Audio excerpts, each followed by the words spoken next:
Photo Harry HowGettyColin Kaepernick has filed a grievance against the NFL, alleging that his continued unemployment is the result of collusion among NFL owners. The news was first reported by Mike Freeman of Bleacher Report, and a source has since confirmed to Deadspin that the grievance has been filed.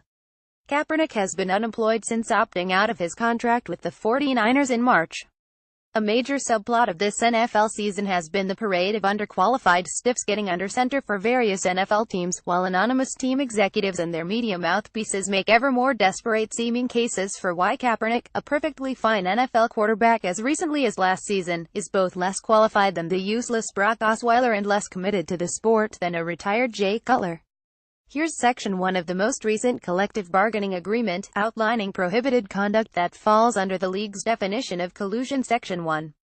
Prohibited conduct. In no club, its employees or agents shall enter into any agreement, express or implied, with the NFL or any other club, its employees or agents to restrict or limit individual club decision-making as follows. See whether to negotiate or not to negotiate with any player. E. Whether to submit or not to submit an offer sheet to any restricted free agent. T. Whether to offer or not to offer a player contract to any player. If whether to exercise or not to exercise a right of first refusal. ORV. Concerning the terms or conditions of employment offered to any player for inclusion, or included, in a player contract. B. Any approval or disapproval of a player's contract by the commissioner, or any communication thereof, timely notice of which is provided to the NFLPA, cannot be the basis of any claim of collusion.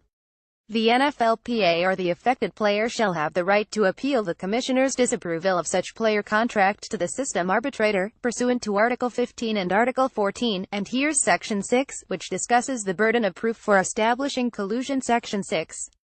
Burden of proof. The failure by a club or clubs to negotiate, to submit offer sheets, or to sign contracts with restricted free agents or transition players, or to negotiate, make offers, or sign contracts for the playing services of such players or unrestricted free agents, shall not by itself or in combination only with evidence about the playing skills of the players not receiving any such offer or contract, satisfy the burden of proof set forth in Section 1 above.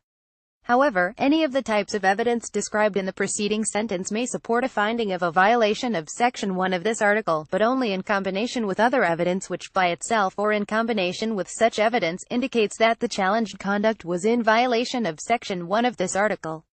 Nothing in this agreement shall preclude the NFL or its clubs from arguing that any evidence is insufficient to satisfy the burden of proof set forth in Section 5 above. Nothing in this agreement shall preclude the NFLPA or any player from arguing that any evidence is sufficient to satisfy the burden of proof set forth in Section 5 above, except as set forth above. Translation. Proving collusion will require more than establishing what we already know, which is that Kaepernick is the most qualified man for many of the jobs he hasn't gotten. Update. Prominent criminal defense lawyer Mark Garagos, who is representing Kaepernick in grievance proceedings, has now issued a statement.